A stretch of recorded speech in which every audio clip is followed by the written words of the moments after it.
Waktu ketika Nabi nak tinggal Nabi Musa, nak pergi ke langit yang ketujuh, Nabi Musa menangis. Duduk Nabi Musa berterima Nabi Musa. Nabi Musa teriak juga. Lepas tu Nabi Muhammad tengok ketika malaikat Jibril. Ya Jibril, kenapa Nabi Musa naik? Nabi Jibril kata, Nabi Musa naik disebabkan dia lihat umat kamu lebih banyak daripada umat yang masuk syurga. Umat Nabi Musa banyak yang dicampak. Sedih Nabi Musa gitu. Hebatlah kata Nabi Muhammad kan. Pada Nabi Lailah dia bagi syafaat. Semua nafsi ketika di masyarakat ni kita nak campak neraka. Tak ada siapa yang boleh bagi syafaat. Ini kan Nabi Muhammad sallallahu alaihi wasallam. Habis kepada Nabi Musa lagi kena bangun lagi ketujuh sujud kesedul kita. Masuk ya lagi ketujuh. Tiba-tiba Nabi tengok ada satu bangunan yang kosong. Hebat bangunan. Hebat sungguh. Indah sungguh bangunan. Ketika tengok bangunan tu nama Baitullah.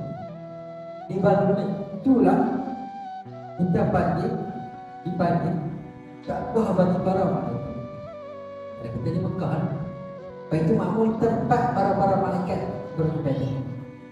Ada yang Allah cipta daripada awal Allah cipta dia sujud sampai ke hari ini, sampai ke hari kiamat sujud tak mati. Ada yang Allah cipta dia rukuk dari awal dia rukuk sampai ke hujung ke hari kiamat dia rukuk. Tak berhenti rukuk. Ada yang tengah solat Nabi cakap nurunnya barisan satu. Tiba-tiba Nabi tengok tiba-tiba ada seorang yang bersandar dekat Baitul Ma'mur.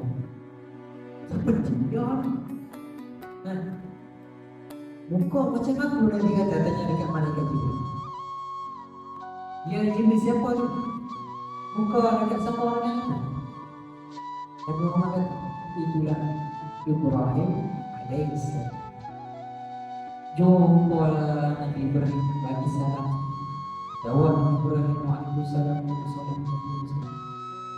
Nabi Ibrahim pesan, ya Muhammad, wahai Muhammad, kirimlah salam, sampaikanlah salam aku kepada umat-umat. Sampaikanlah salam aku kepada umat.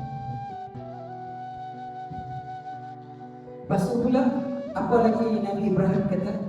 Nabi pesan, wahai Muhammad, pesan dekat umat, syurga ni Muhammad, tanah dia wangi. Syurga ni tanah dia wangi ya Muhammad. Di syurga ni Muhammad ada banyak sungai. Sungainya air manis. Sungai ada berbagai sungai, wangi sungai. Ada sungai susu, ada sungai alam. Arab di dunia tak boleh. Di syurga boleh tak mampu. Sedap lagi.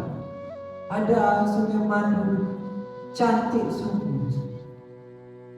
Di syurga ni ya Muhammad, Allah berikan tanah yang luas, tanah yang hijau yang luas.